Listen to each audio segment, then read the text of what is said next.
Aí, boa tarde. Boa tarde. É uma segunda-feira, mais uma segunda-feira, dia 14 de junho. E Elaine ao vivo à tarde, isso aí é na segunda, né? Então já pela inovação, já deixa um like nesse vídeo agora, né? Compartilhe com outras pessoas, aí o aviãozinho tá aqui para isso. Mas o grande objetivo das segundas-feiras é que as benditas dicas ao vivo, semana passada, na terça-feira, houve uma bendita dica à tarde, então foi experimental de horário, mas chegamos a uma conclusão que faremos todas as segundas-feiras. Então estou de volta, eu novamente, para gerar mais uma bendita dica ao vivo. Nos últimos tempos, eu gostaria assim de continuar, né, de dar uma sequência lógica de raciocínio que temos já há algum tempo, né? Já estamos gerando uma variedade de você, né? Para você que nunca foi profissional, para você que já reformou sozinho, ou já construiu sozinho, ou para você que já construiu, já reformou com um profissional e sabe o valor disso, ou seja, realmente de gerar um novo patrimônio para sua família, uma nova casa dos sonhos, ou reformular a casa dos sonhos que já existe porque ela já precisa, você já necessita de outras possibilidades de funcionamento para ela. Então, pautado nesses fatores, e hoje, sendo uma segunda-feira, eu resolvi inaugurar as segundas-feiras com um tema transformador. Um tema que realmente nos recoloca, nos reposiciona. Reforma, né? Reforma, existe um jargão, mundo afora, que reforma é uma caixinha de surpresas. E realmente, verdadeiramente é. Reforma é algo assim, não só para o cliente, eu acho que algo que eu nunca tinha dito, talvez.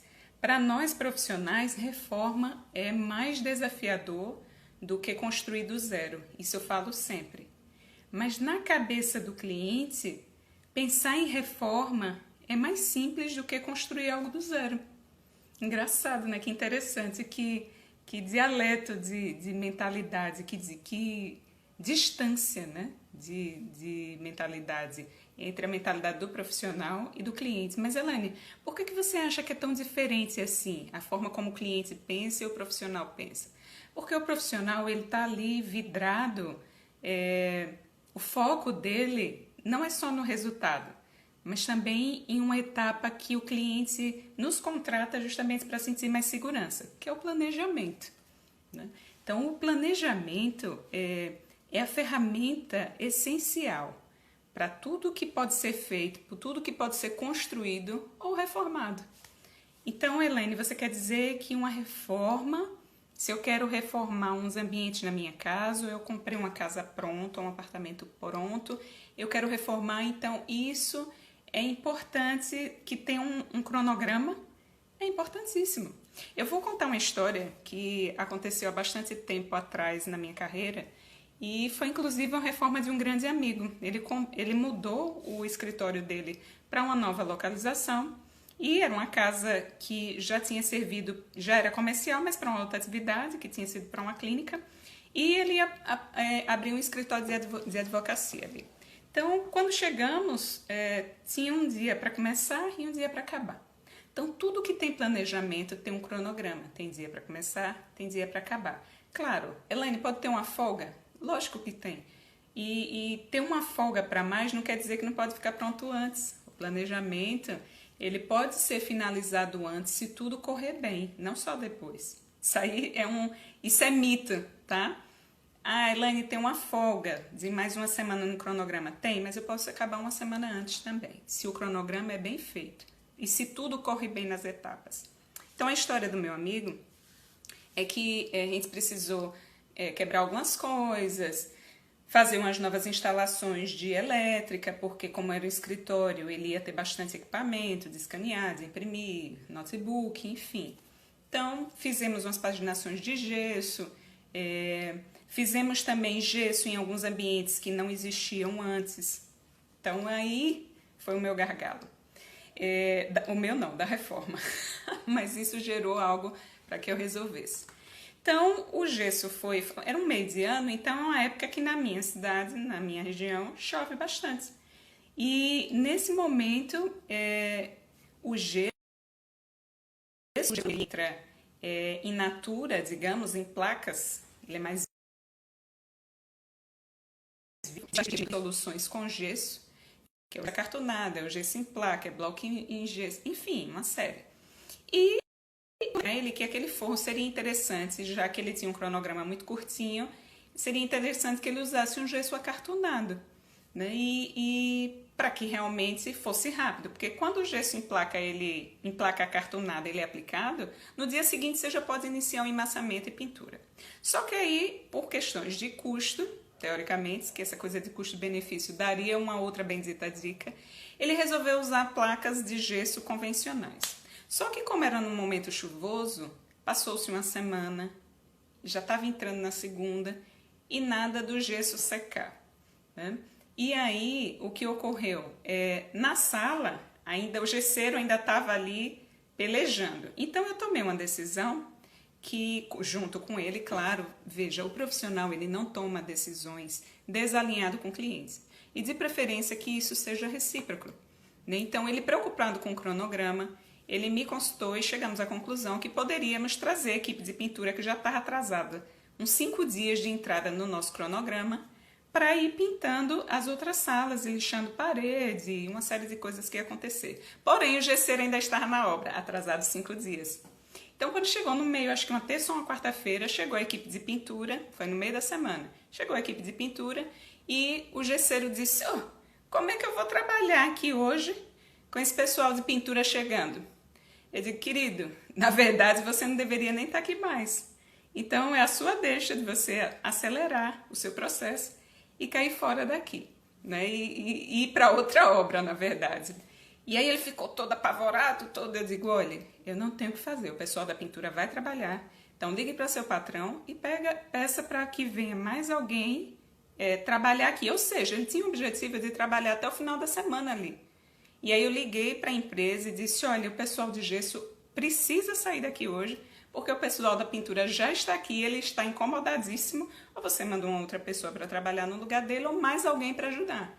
Resultado dessa ópera, no final da tarde, o pessoal de pintura tinha trabalhado o dia inteiro e o pessoal do gesso saiu da obra, encerrou o trabalho. Então, tudo isso só ocorre porque existe um planejamento, um cronograma, decisões a serem tomadas, né? Não mudou o horário. Na verdade, é um novo bloco chamado Bendita Dica, respondendo para alguém muito que nos segue nas lives ao vivo. A Bendita Dica ocorrerá independente das lives. Boa pergunta. Independente das lives, as Bendita Dicas ao vivo também ocorrerão. Todas as segundas-feiras às 13h30. Então, finalizando a questão a Bendita Dica de hoje, realmente, é que o planejamento é essencial, independente do tamanho da sua intervenção. Pronto, mediante a pergunta, um outro exemplo bacana. Existem empreendimentos em que eles têm dia e horário somente para funcionamento. Eu tenho diversos clientes de escola, né? Então, escola tem um cronograma fechadíssimo todos os anos em que ocorrem todas as melhorias, reformas, ampliações de instalações ou de área, só naquelas datas, porque enquanto a escola está em funcionamento, isso também não ocorre. Então, já tive situações de clientes de escola que naquele cronograma estava durante o ano inteiro se organizando, pegando um financiamento com o banco, né? Para bancar, para custear a reforma e simplesmente o que ocorreu? O financiamento não aconteceu. Então, houve um atraso no cronograma com o agente financiador. Então, o banco começou a cobrar, vai começar, e disse, não posso começar, né? Então, aí nesse caso, em que o meu cronograma era fixo, porque era um cronograma assim de recesso e precisava ser realmente cumprido. Tá? Então, a bendita dica é que você pode buscar, sim, auxílio profissional, independente da situação, Porque o profissional, ele sabe a hora que cada etapa começa, ele sabe redirecionar as etapas, se uma delas engancha ou atrasa, tá? Ele tem como gerar essa nova situação, ele pode repaginar rapidamente, ele pode trazer um outro profissional que ele confia de outra obra, ou que seja parceiro em outra situação, que ele confia de acabamento, de solução e de eficácia, né? Então, você ter hoje um profissional te auxiliando no seu dia a dia, uma reforma, é uma carta na manga, é um as, ou os 4 ases do baralho, pode até se pensar dessa forma, porque uma cabeça pensa melhor que uma, sim, ou 2 cabeças, perdão, pensam melhor que uma, sim, mas ir rápido é ótimo sozinha, mas ir junto ir com mais velocidade, com mais consistência, com mais solidez, com mais certeza do que deve. Assertividade é algo que precisa acontecer em reforma. Por que, Elaine? Por que a assertividade é tão importante? Porque o seu, como eu posso dizer, o seu capital, ele depende da assertividade. Se reforma já é uma caixinha de surpresa por si só, imagine se o cronograma dá errado. Então, é mão de obra a mais que você vai pagar, porque a mão de obra está ali, uma etapa não aconteceu ou mudou totalmente a etapa, embaralha de uma forma que você acaba gastando mais com mão de obra. Então, faz parte da sua logística, inclusive da sua gestão financeira, gerenciar o tempo. Então, essa é a bendita dica. Se você hoje vai construir ou vai reformar, isso não importa qual dos serviços, planejar é essencial. Então, eu desejo uma excelente semana para você, que seja uma semana gloriosa, que você continue planejando a realização de novos sonhos, ou se ainda não está planejando, comece hoje. Se você tem necessidade de fazer algo novo para você, comece hoje. Segunda-feira é o Dia Mundial do Brasileiro de começar algo novo. Você já pensou em algo novo para você fazer a partir de hoje? Ou dar continuidade hoje? Ela não tem nada novo. Sim, mas continuar fazendo, continuar dando andamento numa meta que já estava caminhando, também é fazer algo novo. Se decidir, é para todo dia. Não é, eu me decidi mês passado, tá tudo ok, uma hora vai dar certo. Não, tem que se decidir a continuar fazendo hoje também. Né? Aperta nos comentários, sugere alguma bendita dica, né? Ou simplesmente compartilhe, né? Multiplique a bênção. Se você recebeu uma informação positiva que te agregou, também outras pessoas podem e devem receber. Só depende de uma pequena decisão, de compartilhar algo de bom para outras pessoas também. Tá? Boa semana a todos, fiquem com Deus e até a próxima bendita dica. Tchau, tchau!